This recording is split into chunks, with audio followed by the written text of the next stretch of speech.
Hi everyone. Today we have again discussed about the chapter of the rise of the kingdoms and the republics. Now in the last video we have discussed about to be the Bimbisara, Ajatashatru and the period from 461 BC to be the 360 BC. Now the point today which we have discussed that is the Nandas. आज जो हम लोग point discuss करने के लिए जा रहे हैं ये हमारा क्या है नंदास के बारे में। तो नंदास के बारे में कहा जाता है कि the Nandas led by the Mahapadma Nanda establish a large empire. कहते हैं कि अगर हम लोग नंदा एम्पायर की बात करते हैं ना तो उसमें जो स्टार्टिंग थे नंदास में वो सबसे पहले लीड किया गया था आपका किसके द्वारा, तो महापद्मा नंदा के द्वारा। And the however we do not know much about the Mahapadma Nanda. वैसे तो हम लोग महापद्मा नंदा के बारे में कुछ ज्यादा उतना जानते नहीं है। नंदा एंड ही सक्सेसर के बारे में भी हम लोग के पास में उस तरह की कोई भी ऐसी इंफॉर्मेशन वगैरह उतना ज्यादा है नहीं हमारे पास में। ओके सो अब अगर हम लोग बात करते हैं the last ruler of the Dhanananda के बारे में, किसके बारे में, धनानंदा के बारे में। कहा जाता है he was very unpopular among his people. कहते हैं कि ये जो था ना एक तरह से बड़ा ही अनपॉपुलर माना जाता था, मतलब जिसको एक तरह से हम लोग कहते हैं जो फेमस ना हो अपने जनता के अंदर में।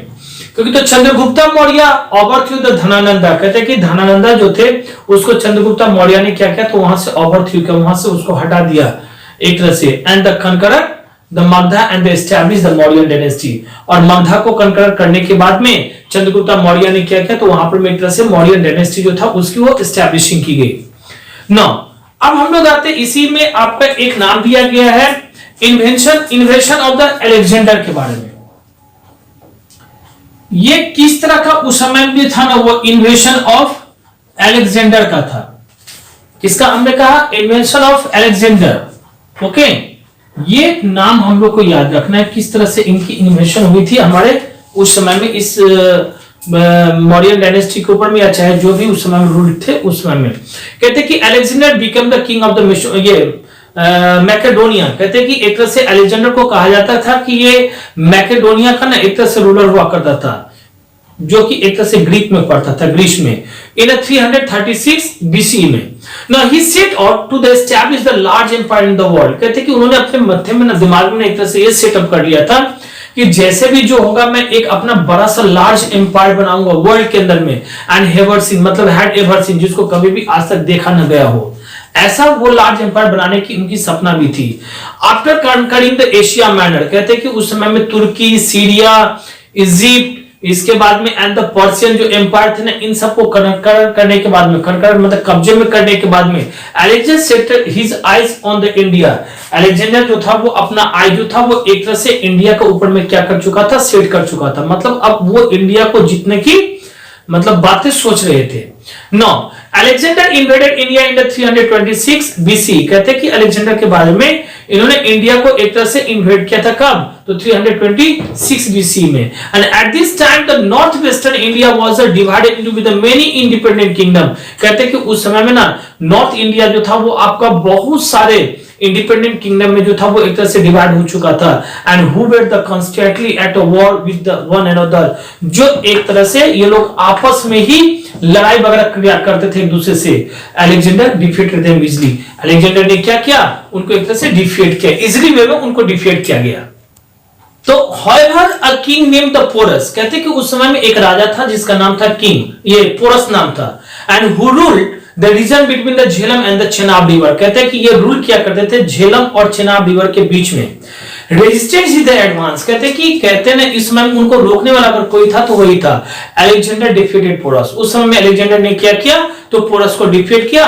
And then move eastward to be the कनकरर the Magadha. फिर इसके बाद वो आगे की तरफ बढ़ गया, कहां पे, तो मगध को एक तरह से कनकर करने के लिए। Now Alexander wanted to go further, मतलब ये जो था ना वो और आगे की तरफ बढ़ना चाहते थे Alexander, but he soldiers refuse. लेकिन उनके जो सोल्जर्स वगैरह थे ना वो लोगों ने जाने से क्या किया, एक तरह से रिफ्यूज कर दिया।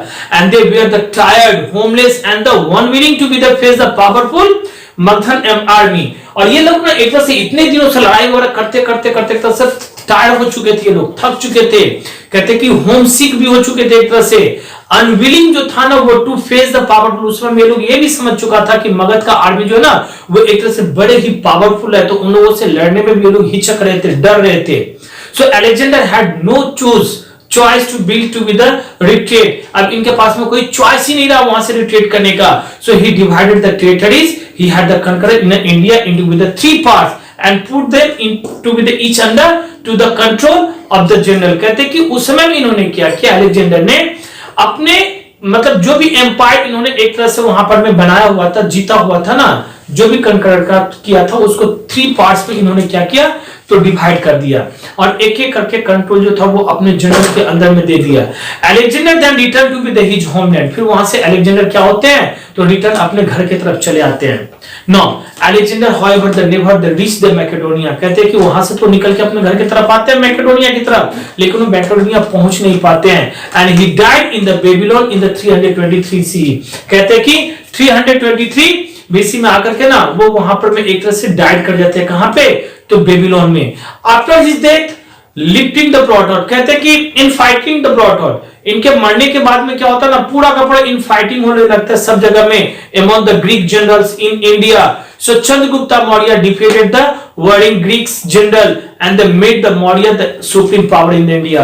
फिर उस समय में जो भी ग्रीक जनरल थे उनको ना चंद्रगुप्ता मौर्य ने क्या किया, एक तरह से डिफीट किया और डिफीट करने के बाद में ग्रीक जनरल्स को वहां पर में वो पूरा का पूरा अपना सुप्रीम पावर जो था वो मौर्यन सुप्रीम पावर वो उस तरह से पूरा का पूरा इंडिया के अंदर में पूरा का पूरा बैठा दिए थे। मतलब एक तरह से पूरा का पूरा सुप्रीम पावर जो था वो चंद्रगुप्ता मौर्य के अंडर में आ चुका था।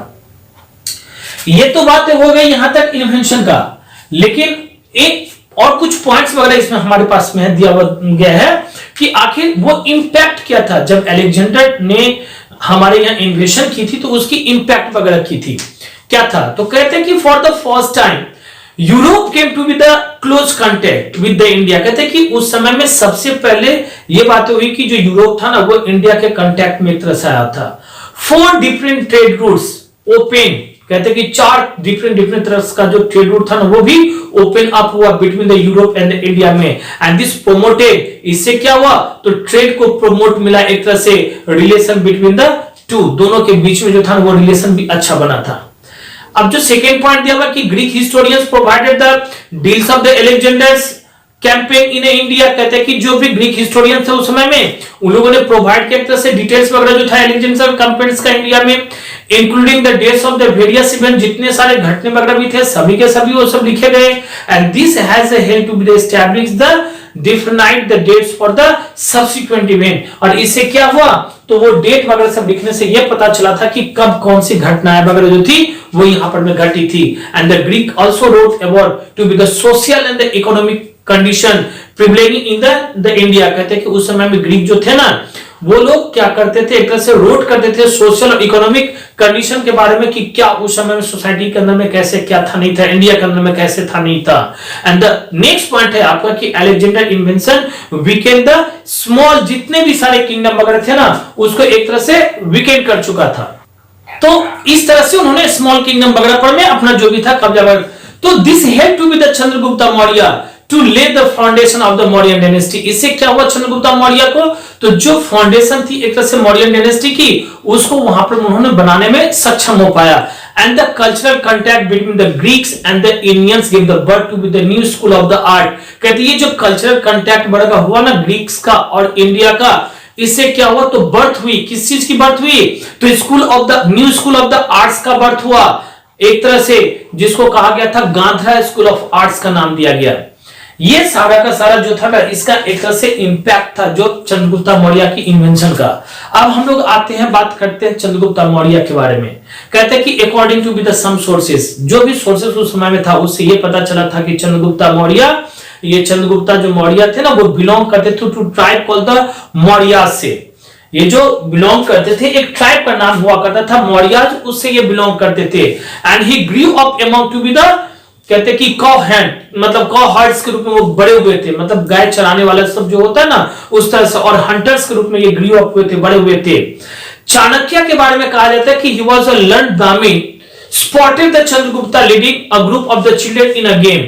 जब उस समय की बात है कि खास करके अगर हम लोग मतलब चाणक्य की बात करते हैं ना तो उसी रास्ते से जब वो जा रहे थे ना तो वहां पर उन्होंने क्या देखा कि एक तरह से जो बच्चों का ग्रुप होता था ना, चिल्ड्रन का जो ग्रुप था गेम खेल रहे थे लोग, तो उसमें चंद्रगुप्ता जो था ना वो एक तरह से लीड कर रहा था, मतलब सबका हेड हुआ करता था, समझ गए।